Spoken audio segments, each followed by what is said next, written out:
We think women need to talk more openly about money because money really matters.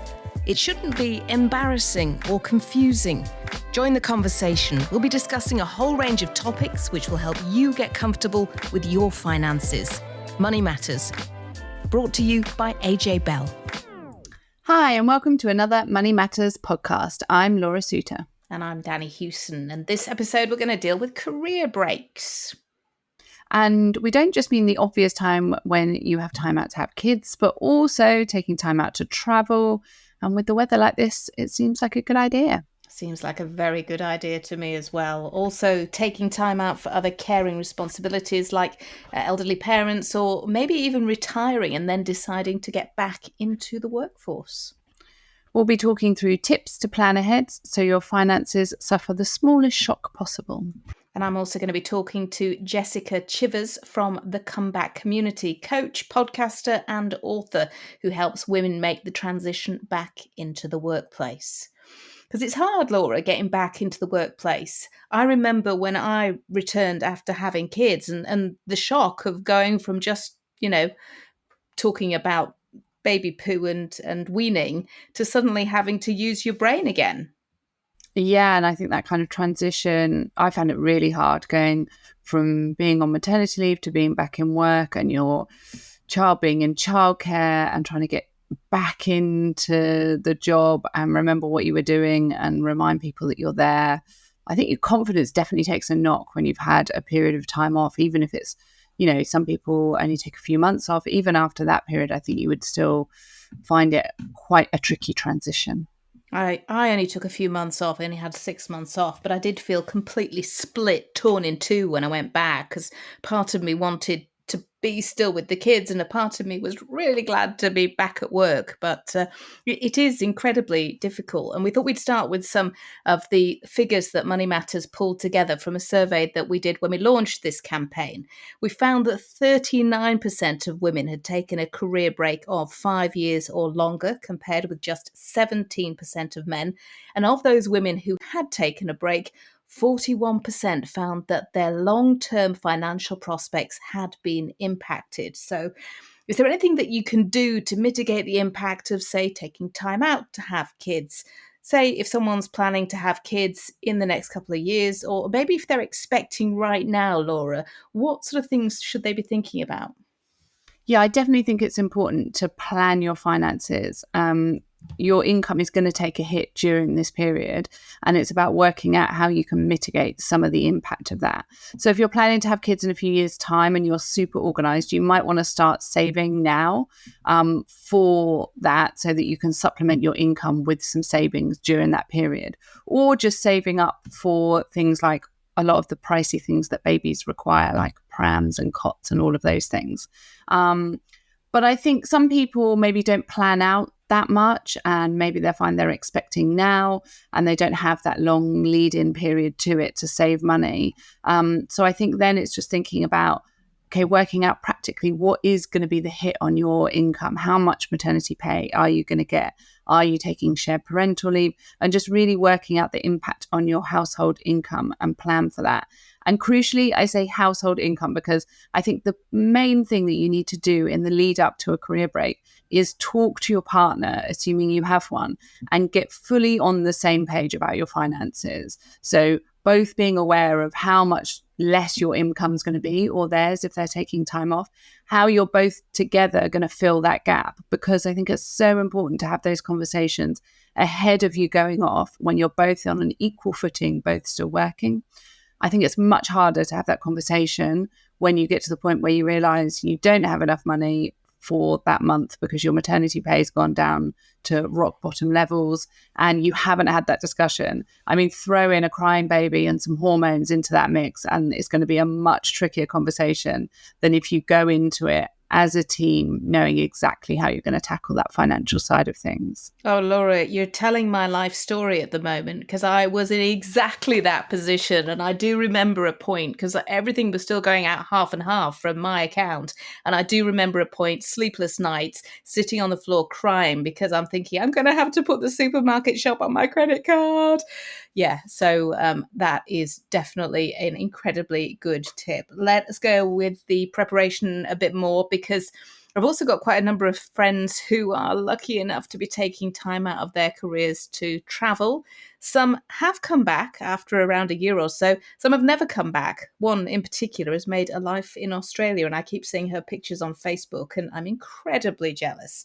Um, Jessica, who we've been speaking to, has got some brilliant tips about the kind of conversations that you should be having with your employer before you take a sabbatical. But just thinking about finances, I suppose there are certain obvious things like renting out your house if you're lucky enough to have one, making sure all your bills are paid by direct debit while you're away. But what about things like pensions? Yeah, so if you're going to take a career break, that might mean that you're going to take a break from your pension as well. And we all know that a 1 year hit to your pension where you're not contributing, particularly when you're younger, can have a really big impact on the pot when you come to retire. So if you've got some spare cash before you take your career break, you could increase your contributions before you go off, almost to kind of help plug that gap before you go away. Or you could try and maintain your pension contributions when you're off. Although, if you're not working, you're not going to have your employer's contribution to add to that. And also, that might just seem like a cost too much. For some people, it's not going to be affordable to keep up those pension payments. And I think that's fine. No financial plan in life is perfect. No one sticks to all of the rules all of the time, not even me. But I think it's just important to consider it. It's important to know, okay, I'm not paying into my pension during this year. That's going to have this impact on my overall pension pot. And I've got this rough plan of how I'm going to get it back. So I think it's fine to take those breaks if you can't afford to keep contributing. But I think it just has to be a considered decision rather than just blindly cutting your contributions, hoping for the best and not actually thinking about the impact that that might have. It's quite interesting that we're dressed in red and white today because you kind of reminded me of my financial better angel, whereas I think of myself more of the devil on people's shoulders. Um, if women are taking time out later in life, or maybe they're taking early retirement and then they've got to go back, maybe because the cost of living pressures are so great, they might already be taking their pension. So, what do they have to think about?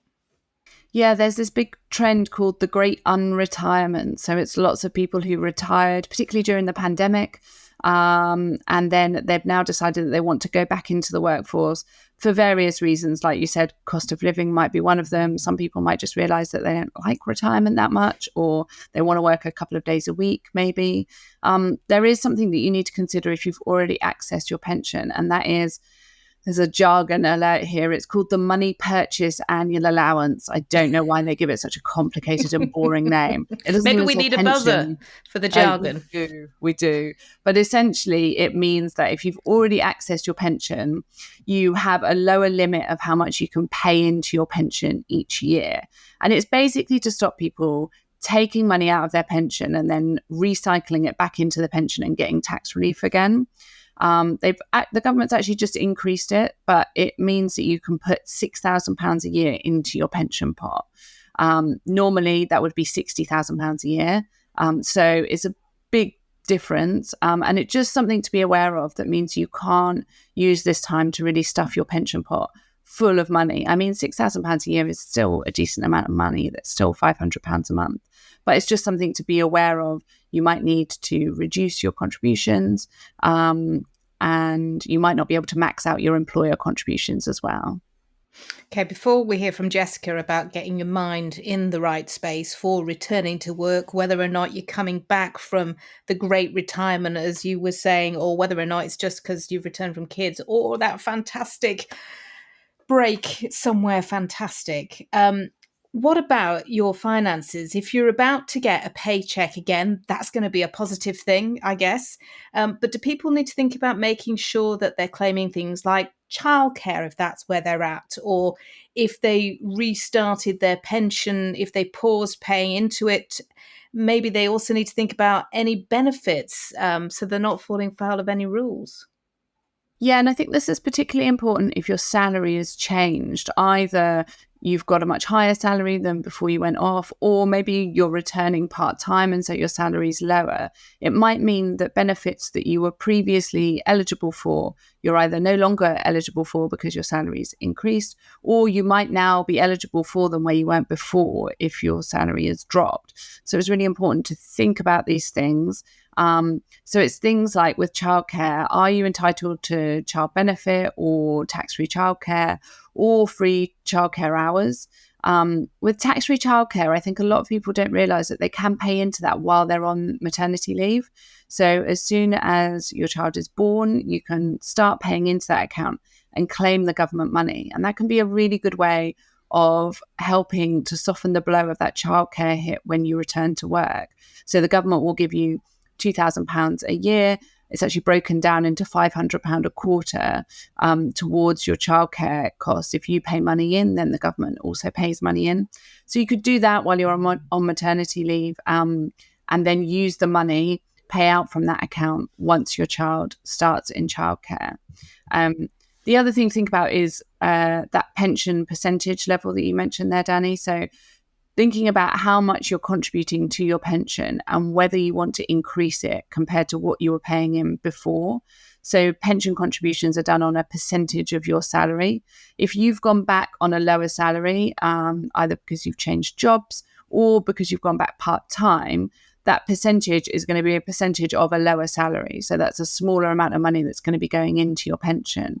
So it's really important to think about, do you want to increase that percentage? So in monetary terms, you're putting in the same amount as you were before. But also while you're off, if you've changed employers or your employer might have changed their scheme, they might have changed how the pension works. And it might be that now actually they've got a more generous pension system and they'll match that percentage contribution to a higher level. So have a look at that and think about whether you want to increase it, because that's kind of free money from your employer. But I think also the big thing is it's a really expensive time. If you're going back to work after you've had kids, you've got the cost of a child now, you've got all of your previous costs anyway of kind of commuting, going to work, you've got childcare costs. It's a really expensive time, particularly if you're going back on a lower salary or you're going back part-time. So it might not be possible to do things like increase your pension contributions, but I think just kind of bear it in mind. And once again, think about it in terms of the cost of the household. So yourself with your partner, work out what's affordable and what you can afford to put money into. Yeah, I mean, knowledge really is power. And I know that that's a phrase that's thrown about, but it can help your confidence at a really daunting time. And just those keeping in touch days, if you can go back into the office before you go back in full time, or just having conversations with people that you used to work with to sort of remind you that actually, there's more to you than changing nappies. Yeah, I think keeping in touch days can be a great, from two aspects. Like financially, you get paid for those days, and so that's great, and you don't have to do the full day's work, so it's not always the childcare headache that you think it might be. But also really good for kind of building up your confidence, reminding yourself that what your job used to be, chatting to colleagues. You can also use your holiday towards the end of maternity leave and use that to kind of have a staggered return to work. So there's someone I know who's doing this at the moment, and she's using her holiday. So she starts back 2 days a week and then is gradually increasing it to 3 and then 4 and then 5 days a week, but got this kind of really staggered return over time. And that might really work for some people in terms of shifting from that maternity leave mindset back in to working mindset, and also financially quite handy to have a couple of fully paid days of work each week. I just like the fact that I could actually drink an entire cup of tea. It was revelatory. Jessica Chivers is a coaching psychologist who has worked with loads of women heading back to the workplace. She is the author of the book Mother's Work: How to Get a Grip on Guilt and Make a Smooth Return to Work. The guilt, Laura, the guilt stays with us. She also hosts the Comeback Coach podcast and is the founder of the Talent Keeper Specialists, which help employees and employers stay connected during career breaks. And I caught up with her earlier. We talk a lot about the impact on women's finances of career breaks for whatever reason. Usually it's to do with having children, taking time out to look after children, maybe going back part time, or just, taking time out on maternity leave. Um, it can be incredibly daunting going back to the workplace, particularly if you've taken out, more than a year, a couple of years. You talk to a lot of women, you help them when they're heading back to the workplace. What sort of things do they tell you that they're worried about? Well, I think some of the biggest things, Danny, are around thinking, can I still do it? Am I still current? Will I be able to manage what I did before? I think people forget what they were doing as well. They forget how good they were. They forget what they were delivering. They forget their skills. And I also think there's a lot of worry around, if you have been out because you've been caring for somebody, will I be able to get a job that gives me the flexibility I need to continue with those caring responsibilities? Or if it's been a health related leave, will I be able to continue to look after myself, knowing how I was working before in a job that might have caused some of the health issues? So think flex, confidence, and sometimes there's a worry about how will the family respond or cope with me now being out of the house. So you clearly work with both women and employers heading back to the workplace, trying to smooth that transition. What can women themselves do to try and help with that, particularly when it comes to confidence? Well, depending upon how long someone has been out of the workplace, Danny, I think one of the things that's really good to do is to go back and look at your performance reviews, 360-degree feedback. If you worked in a big organization, if you're perhaps in professional services, something like that, then go back and have a look at, what were my performance ratings? What were my objectives? What was I delivering? What were people feeding back and saying I was really good at? Because that's going to give you a sense of what you were doing and just what you're good at. So that's a way to build up your confidence. If you haven't got any of that to draw upon, particularly if you've been out for many years, I'd say if you can go back and have a bit of a chat with some of the people who you were working with, and say, well, what were we doing together? What do you remember I was good at? I'm thinking about going back to work, and I'm trying to get my mindset back in the kind of work that I was doing. Help me to remember. And I think it's particularly good if you can go and have chats with people who you worked with who were still in the current world of work, because you never know where those conversations can lead. It could be, have you got any openings? Or, oh, would you tell me more about that? Can you introduce me to someone in the business that's doing what I was doing before, what I might want to come back to? So again, those are a couple of things I think people can do for themselves. What about employers? Because I know that for a lot of women, it is daunting. Maybe they need to work part time. Maybe they need flex time. Maybe, they need to be able to leave one day a week to pick up the kids. So are employers flexible in that way? Is that something that they can do?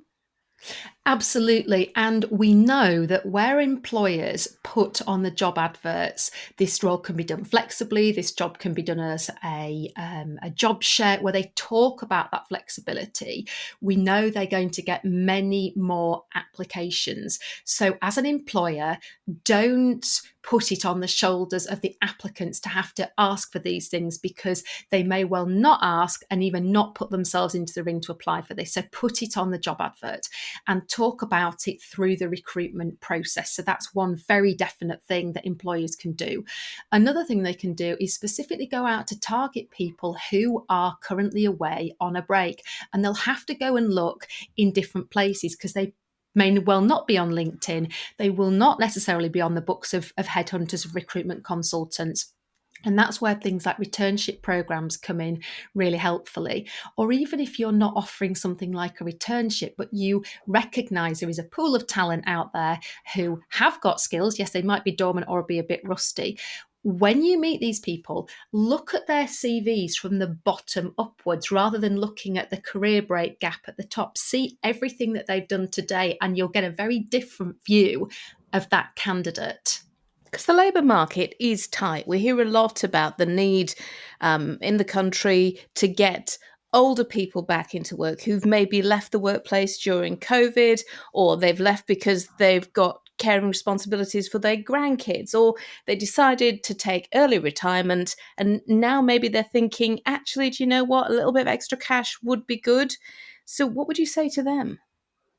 I would say have a think about what you ideally want and why you want it. Is it, say, a job in retail? Is it hospitality? Is it, is it down the local garden centre? And go and have a chat to people who are working in those places. And it's obviously very easy to do that with, say, retail and hospitality, because you can be in there and talking to the employees. So I think that's a really great place to start. Get a sense of what's it like to work there? What's the pay like? What's the flexibility like? And honestly, Danni, most people, if you say to them, I enjoy shopping in here, right? What do you like about working here? What's it like to work here? They'll be really flattered, and they will tell you. So you can do that for yourself, and you may even get an in and them say, oh, we are actually looking for someone, but we haven't advertised it yet, or you should have a chat to the manager. So just talk to the people who might have a job, talk to the people who are doing the job that you might want to do. That is fantastic advice, but for some people, it's really nerve-wracking to go and do that for the first time. How do people, who've maybe not had those kind of interactions, maybe because they've been at home, they've been caring, the only people that they've been talking to might be kids for, a number of months. So how do they get that confidence up to walk through the door in the first place? I think maybe you chat with a friend about it and say, look, this is what I want to do. Would you come with me? Stand by my side. Can I just practice rehearsing this with you? Or maybe you don't even start with a conversation, Danni. Maybe it starts with an email. So you might drop a local business a line. It's always easier to get in touch with, say, a local smaller business, rather than if you were looking at a national chain, then you'd be having to go through that national chain's website and see whether there are any jobs available. But let's say it was a local independent business. Drop that business an email and say, I really enjoy shopping in your shop. I was just wondering, do you have any openings? Maybe be really honest and say, I haven't worked for a long time, but this is what I was doing before, and I really love what you're doing. Could I just come and have a chat? And again, a smaller business owner will be really flattered by that. And you've broken the ice over email, and then you're going in and it's a warm conversation rather than starting from cold. So that's some tips for if you're heading back to the workplace. The one thing we're hearing about an awful lot is people taking time out for a career break, planning to take a career break for travel or mental health reasons, or for kids. So if you are at the point where you're starting to think about that, what can women do to sort of pave the smooth return to the workplace before they even step out? Go and talk to HR about having a planned sabbatical. And even if you don't think you do want to return, keep the option there by saying to HR, look, I would really like to take some time out, but I would really love to come back. I love working here. Can we talk about me having a planned break and returning in 18 months' time, 2 years' time? And what that does, Danni, is it acts as a bit of an insurance policy against you losing your confidence and your head dipping, and then you being cold and in the labour market trying to find something from a cold start. That if you know that you have a role to return to, you might not know what role it is, because an employer doesn't have to keep a role open for you, clearly, if you're organising a sabbatical. But if they recognise that you're a good performer and they'd like you back, and you've got a date in the diary in X month or X years' time to come back and talk to the HR team, that is very, very helpful. Always easier, really, in most cases, to return to the employer who you've worked for and got social capital, good feeling, than have to make a cold start. So that's my number one tip if you are planning to take a break. And are more people doing that? I mean, I see, social media stories with people who've gone off traveling. Do employers accept that this potentially could be a good thing for an employee who's developed new skills, had new experiences, because I suppose some people might be put off actually ever taking the leap, thinking I'm going to be judged for wanting to go off on a jaunt.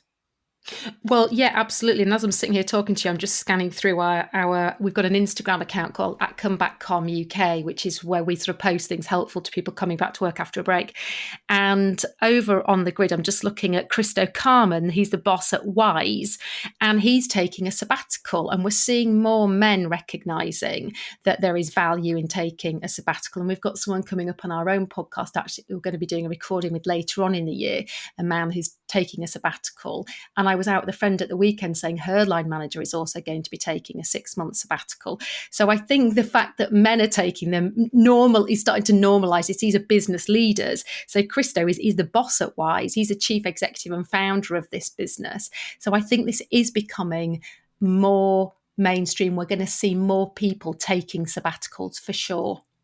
And I guess if you're going off, traveling, new experiences, that is demonstrating quite a lot of fearlessness and resilience. And also, the skills and experiences that you have, they shape you and maybe give you a fresh perspective when you come back to the workplace.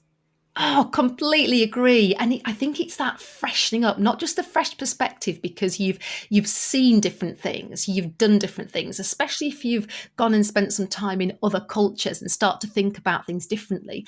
But Danni, there is a definite freshness of people who have taken time out. They can now see the wood for the trees. They come back with a different perspective and a freshness. Even women who've been on maternity leave, who by rights are absolutely shattered because of broken night's sleep, I think they still come back with a fresh attitude, even if they're not fresh as in wide awake fresh. So yeah, that spirit of adventure, if you're going off on a sabbatical, seeing different things, it says a lot about you if you go off and do something like that. Yeah, I can't imagine there are very many women with young kids who are going back to work wide awake fresh. I certainly remember feeling anything but.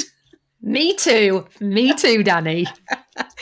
So just in terms of when you're talking to women who are going back to work, is there something that every woman says to you, that first conversation about, making that return? Just being very worried about what has happened in the time that she has been away. And it's like a party has been happening that you weren't part of and you're walking in an hour late. That is the feeling that we get. And I'll give you one tip, Danni, that I find myself saying time and again to the coachees who we work with, and it's this: go back in there, and in every meeting that you have for at least the first 4 weeks, you say, I'm really pleased to be here. I'm just back from a break. I'm going to sit here and be deliberately quiet so I can absorb and assimilate everything that's going on. It looks so powerful. It looks so professional. And then you don't have to sit there worrying about, am I going to get called upon? I don't know what's going on. What am I going to say? What are they going to think if I'm not contributing? No, you've just set your stall out at the very beginning, said, delighted to be back. I'm deliberately taking a back seat. I'm not going to say anything. I'm here to absorb and assimilate. Looks brilliant. Jessica, thanks so much for talking to us. Really appreciate it. It's been a pleasure. So that was Jessica Chivers there. You can connect with her on social media. She's at Comeback Community. And you can also find lots of resources, advice and inspiration on returning to work on her website, which is talentkeepers.co.uk. And do check out her podcast as well, because it's full of really great tips. We are, though, at our favourite point in our podcast because it is confession time. And Jessica had a fascinating one. I'm 44 now and I've been married 19 years. Now, before Nick and I got married, I have this really strong sense of fairness, and he was earning more than me, and we didn't have a joint bank account. So when the credit card bills came in for both of us, for anything that was like going to the cinema, going away for the weekend, going out for dinner, we would always split the bills 4/7, 3/7. How anal is that? Because he earned more than me, okay? And now, obviously, we are married and we have a joint bank account. So now our way of keeping things fair is both salaries go into the joint account, and it doesn't matter who's earning what. We both get the same amount of spending money every month. And I think fairness is the key to happiness at home. I like that though. I like splitting the money proportionate to income. That feels really fair. And I think actually that's a really good system to have if one parent does return to work part-time or on like a lower salary after you've had a kid. It doesn't feel like a financial confession. That feels like a financial cheer rather than... Yes. That is it for this episode of the Money Matters podcast. If you would like to share your financial confession or financial cheer with us or anything else, do get in touch on social media. You can find us at AJ Bell Money Matters on Instagram or Twitter, and you can email us as well, moneymatters@ajbell.co.uk. And don't forget that if you haven't already, you can subscribe to us wherever you get your podcasts, and that means you'll never miss an episode. And let other women know, and men if you want to, but mainly women, let them know to listen to the podcast and to tune in. And next time, we're going to be talking mortgages with the wonderful Meet Margot. Until then, thank you all so much for listening. Before you go, please remember this podcast is for educational purposes, and the views expressed don't necessarily reflect those of AJ Bell. The podcast isn't telling you whether certain investments are suitable or not. And don't forget that the value of investments can change, and you can lose money as well as make it. It's also important to remember that tax rules apply, and that the way an investment performed in the past may not be the same as how it behaves in the future. If you want help, go see a qualified financial advisor.